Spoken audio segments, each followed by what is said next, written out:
Welcome. In this video, the event, Operational Intelligence, will be summarized. Throughout the video, there will be spoilers for the story of Arknights. If you don't want to be spoiled, please go and play the game. A Vanguard operator, after regaining consciousness and finding himself in a dire situation, discovers a mysterious message on Rhodes Island Engineering Stationery. The message warns him that he's surrounded by the enemy in Chernobog and should not leave the ruins. It appears to be from an unknown operator who urgently advises him to stay hidden. Soon, a familiar voice surprises him, and he realizes it's not Reunion but Helliger, a former ally from the Azazel Clinic. They discuss their past, their loyalty to Ursus, and their shared Oropathy affliction. Patriot later joins the conversation and shares their reasons for fighting in this war. They touch upon the oppression of the infected and the importance of their struggle. Patriot expresses regret for not serving under Helliger and offers reconciliation. Helliger, despite his weariness of war, agrees not to see Patriot as an enemy.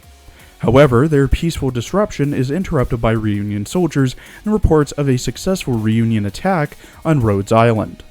Patriot acknowledges the misunderstanding and confusion between the two sides, but admits that the conflict might be beyond resolution. The Vanguard operator struggles with his role in the situation and reflects on the importance of the information he's gathered. Helliger and Patriot share a poignant farewell, and Helliger reveals his desire to protect those around him and to have a true home. They both promise not to see each other as enemies. The Vanguard operator, Scout, and the mysterious message lead to a reflection on their mission and the Doctor's role in Rhodes Island. Scout expresses his wish for the Doctor to live without the memory of a war and carry on with a new life. He also leaves a message to be conveyed to the Doctor and asks the Vanguard operator to remember the sacrifices of his squad. The Vanguard operator is left pondering Scout's words and feeling the weight of their mission. Finally, he receives instructions from Patriot on how to escape or help others in Chernobog, and decides to take action. A Reunion caster contacts W, informing her that one of her teams has deserted. They engage the deserters, who scattered towards the city limits, and now their pursuers have also gone silent. W advises avoiding direct contact with the deserters and decides to join the situation.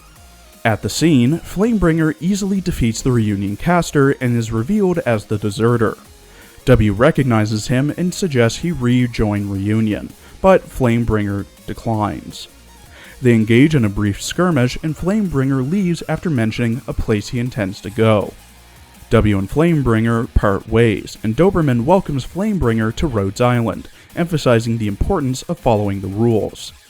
Flamebringer meets the Doctor and leaves, expressing a sense of gratitude and reflection on their encounter. Liskarm instructs Jessica in a handgun training exercise, emphasizing the importance of the fundamentals. She advises Jessica to focus on her balance, posture, and precise control of Originum arts. Liskarm points out Jessica's tendency to panic, which leads to losing control of her arts and inaccurate shooting. They continue practicing, aiming to improve Jessica's skills.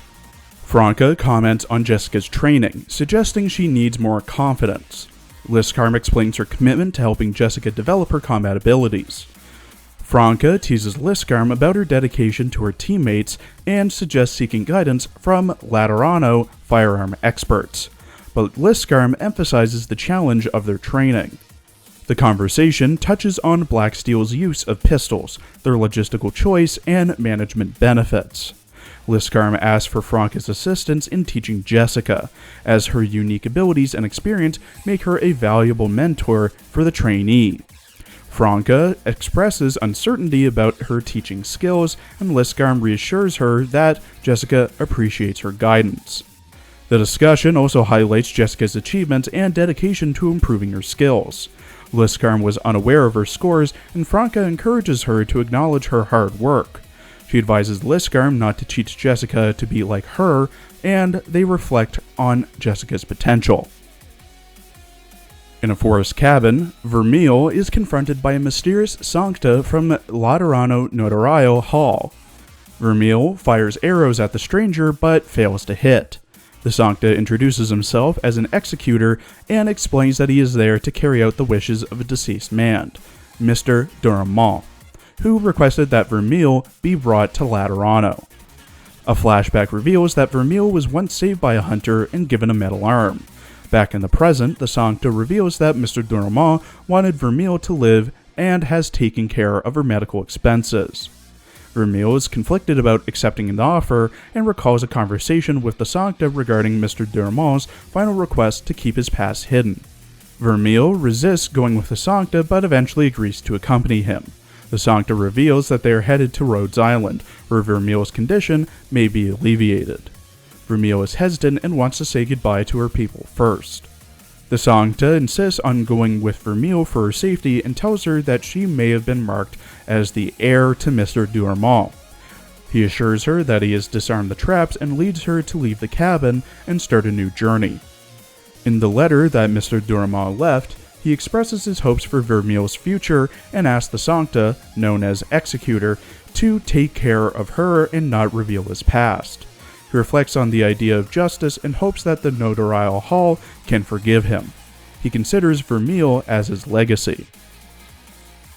Ifrit is disturbed by reoccurring dreams and questions the meaning behind them. She wakes up with a headache, blaming her frustration on the difficult questions from her studies. In her frustration, she accidentally ignites her surroundings but manages to avoid causing serious damage.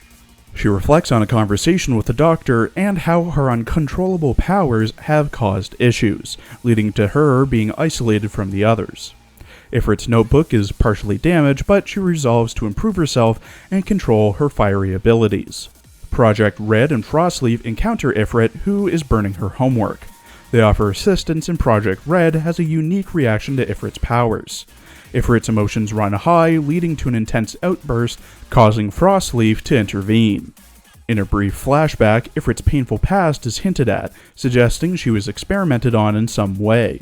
She realizes her powers can be dangerous, but she is determined to harness them and prove herself. Ifrit encounters the Doctor again, apologizes for her previous actions, and is offered a chance to join the next mission. She accepts and promises to make amends with her colleagues. The Doctor invites Ifrit to the beach, aiming to convince Silence to let her go. As Ifrit reflects on her past and her ability to control her fiery powers, she reaffirms her determination not to burn everything, but to use her abilities wisely. Ifrit believes that one day she will have the power to decide what to burn and what to spare. Magdalene arrives at a research outpost in the Northlands, encountering an identity authentication system, which she playfully interacts with. She listens to a lively voice recording discussing the duration of her survey. A snowstorm hits, prompting her to check her to-do list, where she discovers she forgot a critical experiment. After retrieving the material, she accidentally leaves the door open, revealing Simone, who introduces herself as a Sami tasked with a search. The two converse and learn about each other, despite Simone's appearance as an infected individual. Simone points out the dropping temperature, and Magdalene goes to fix the heating issue, emphasizing the importance of the outpost for future explorers. Simone offers to go outside instead, revealing herself to be a Rhodes Island operator. Despite initial reluctance, they agree to work together. They exchange supplies, and Simone heads outside to repair the heating system, while Magdalene tends to preparations. As they work together, they discuss their hopes and philosophies, with Magdalene expressing her trust in the potential of future explorations. The narrative takes a sudden dark turn as a message from an Ursus agent appears, warning Simone about an impending attack and gifting her a mysterious item. Simone remains resolute and offers words of reassurance to Magdalene before addressing the threat. Closure approaches Cal, asking if she could see the Doctor. Cal is reluctant, given Closure's past pranks and the Doctor's memory loss. Closure confesses her desire to tease the Doctor, but Cal reminds her of the havoc she has caused in the past. Closure suggests a welcome back party for the Doctor, but Cal dismisses the idea, citing the ongoing tensions in Lungmen. Closure inquires about the upcoming mission to Lungmen, and Cal reveals it was due to the proximity to Chernobog.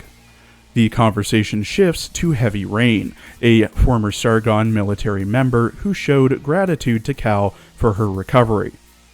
Closure found Heavy Rain likable, and the topic turned to Heavy Rain and the other strays, quote-unquote, in Cal's care. The conversation delves into Cal's dedication and the personal sacrifices she personally has made. They venture into a dark corridor, with Closure excited about fixing the power. She questions the Doctor's rescue and believed it would be a test of Amiya's leadership. Cal advises Closure to fixate on what she told her, and then they restore the corridor's lights. Closure appreciates the moment and found the light comforting. Thank you for watching. Please follow my Twitter for updates, and please check out my other Girls Frontline and Azure Lane videos as well. There will be a teaser out tomorrow for next week's character summaries.